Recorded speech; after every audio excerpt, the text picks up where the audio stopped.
সেই ছেলেরে এই দারোয়ানের সামনে বুঝাইছে তার হাজবেন্ড, তার স্বামী। স্বামী বুঝায় তার বাসায় উঠাইছে। তো বাসায় উঠে তার সাথে উড়ানামা করতেছে। স্বামী তো বিদেশ থেকে টাকা পাঠাইতেছে, ঘোরাফেরা করতেছে, খাওয়া দাওয়া করতেছে। তো দারোয়ানা তো জানতেছে এইটাই তার হাজবেন্ড। তার হাজবেন্ড বিদেশ থাকে সেটা দারোয়ানা জানে না, নতুন দারোয়ানা জানে না। পুরান দারোয়ান তো বিদায় করে দিয়েছে, কারণ সে পরকীয়া করবে যদি যাই না ফেলা তার স্বামী। তারপরে তার স্বামীর সাথে, শুনেন দর্শক ভাইয়েরা, তার স্বামীর সাথে একটা বন্ধু থাকতো, ওই জায়গায় চাকরি করতো, বিদেশি একসাথে চাকরি করতো। সে বিদেশ থেকে আইসা বাংলাদেশে দোকান দিছে, কাপড়ের দোকান।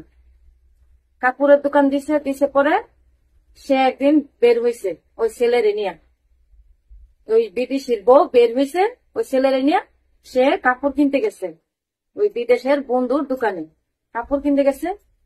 তারপরে ওই বন্ধু দেখা বলতেছে, কি রে, ওনার সাথে লোক কে? ওনার স্বামী না বিদেশ থেকে আমার সাথে একসাথে চাকরি করছে। পরে ওনারা জিজ্ঞেস করতেছে, আচ্ছা এটা কি লাগে আপনার? পরে বলতেছে, আমার হাজবেন্ড, আমার স্বামী।